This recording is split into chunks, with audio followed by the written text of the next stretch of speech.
Hi, Joe Bonnier for FastPitchPower.com. In this week's video, I'm going to answer a question from a YouTube viewer who asked, how do I strengthen weak or unstable ankles? Now, I don't have an injury history on this athlete, so I don't know if it's somebody who suffered a serious injury in the past or if it's somebody who just occasionally rolls their ankle while they're running or playing sports. If it's somebody who had an injury and there's still some scar tissue, ligamentous instability, or especially pain, they need to see a physical therapist or orthopedic professional. If it's somebody who just rolls their ankle when they're running or playing sports, this routine is going to be more applicable and practical for them.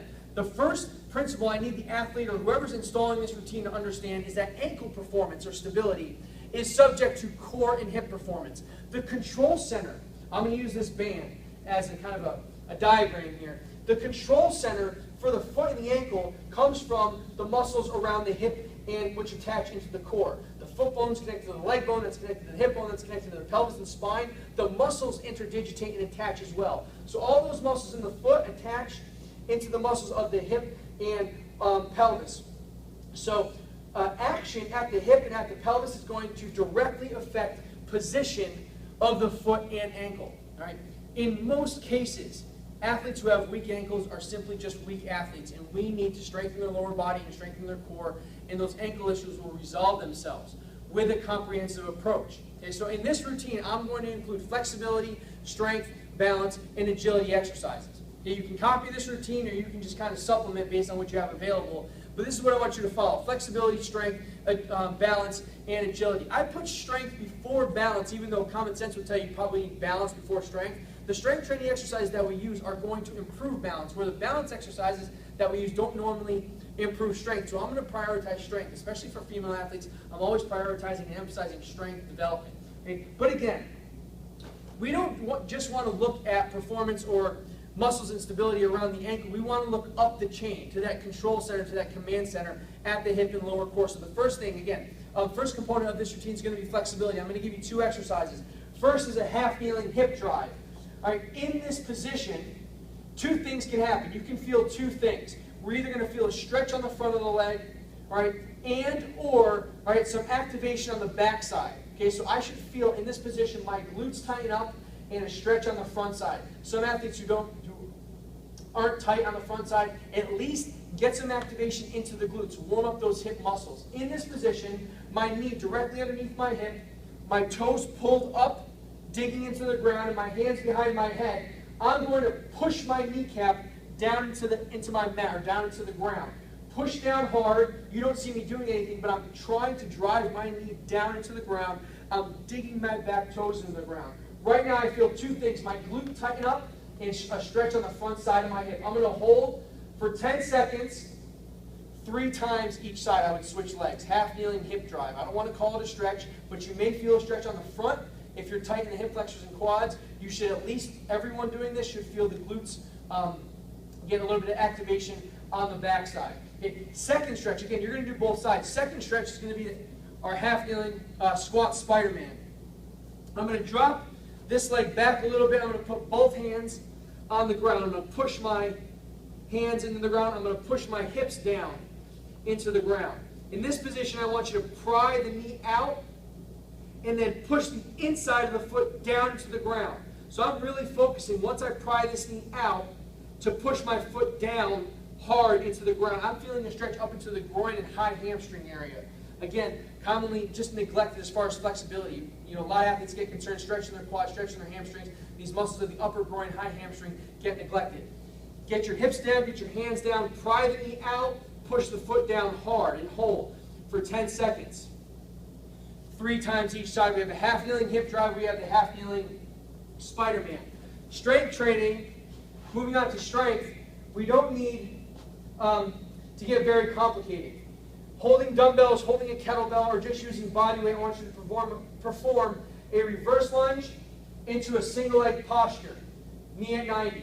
Touch the knee down, bring the knee up to 90. Again, you're going to do 3 sets of 8 to 10 reps on each leg. You can hold dumbbells, kettlebells, a medicine ball, anything you have at home. Okay, reverse lunge, touch your knee down, come up into a single leg balance or single leg posture position, and you're going to do both sides. We have half-kneeling hip drive, our squat Spider-Man stretch, reverse lunge to posture. Our next exercise is going to be one dumbbell or kettlebell carry, sideways walk, into a posture, again, challenging balance and strength. Step, bring the knee up, and recover. Step, bring the knee up, and recover. Step, bring the knee up, and recover. This dumbbell is trying to pull me over. So you can see where my ankle wants to go. It wants to give out. All the muscles of my hip and core have to pull me back into a stable position, a nice balanced position. Okay?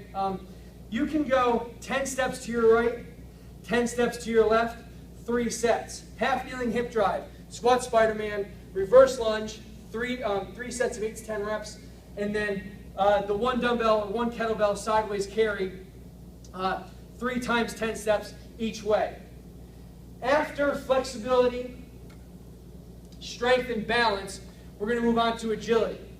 The one thing with agility that we need to work on is foot ground preparation. How is the athlete appreciating in training how the athlete prepares their foot to interact with the ground? A lot of athletes have no awareness of their body in space.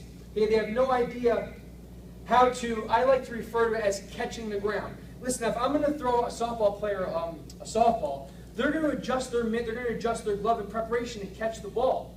They're not just going to hope their glove is in the right position. A lot of athletes move around the field and have no idea how to prepare their feet to interact with the ground to optimally decelerate or re-accelerate away from the ground. So one simple exercise to work on that is jump rope. As I untangle this thing, here we go. All right, what I want you to do now, this can be a little bit dangerous, a little bit risky, but it'll teach the athlete real quick how to prepare for the ground. When we jump rope or when we interact with the ground, we want to be aware of pulling our toes up and interacting with the ground on the balls of our feet. You'll see athletes who go toes down and they kind of just have like loosey-goosey ankles, for lack of a better term. We want to teach the athletes to prepare a stiff or elastic ankle complex and aim while aiming the ball of the foot into the ground. Okay? Just using the jump rope exercise is a good way to teach them to begin to prepare the foot in a more stable position. So instead of going tippy toes down, or which obviously is not stable, if you're thinking about the best analogy is as a basketball player. If I'm going up for a rebound and I'm coming down toes down first, I have more of a chance to roll my ankle just by landing in that position, or especially if I step on somebody.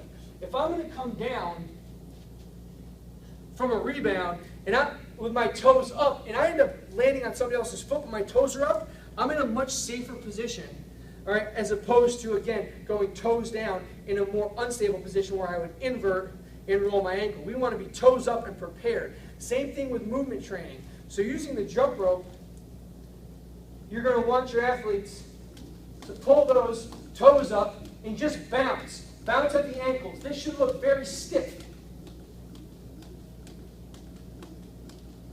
Okay.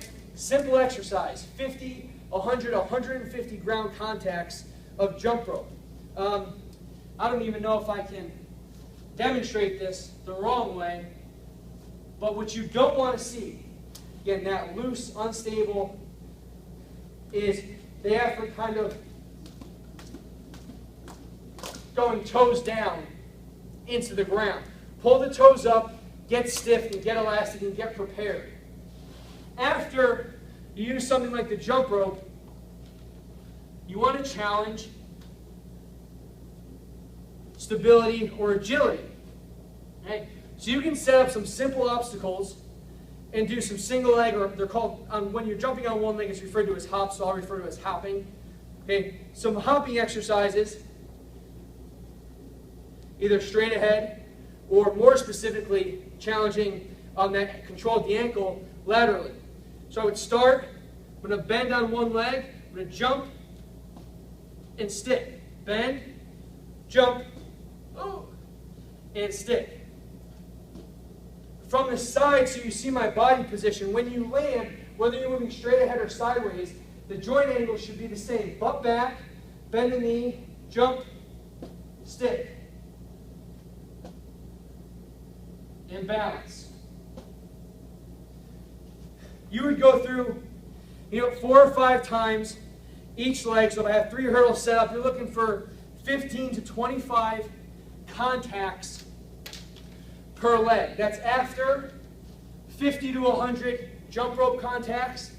All right, following our dumbbell carry, following our reverse lunge, which preceded our flexibility exercise, our squat Spider-Man, and our half kneeling hip flexor. That's a comprehensive routine, as you can see, that just doesn't attack the ankle and the interaction between the foot and the ground, but also improves lower body flexibility, strength, and obviously elastic or athletic control and balance. For more questions, go to fastpitchpower.com. Please feel free to post your comments and questions specifically for you right underneath this video on YouTube or on Fast Pitch Power.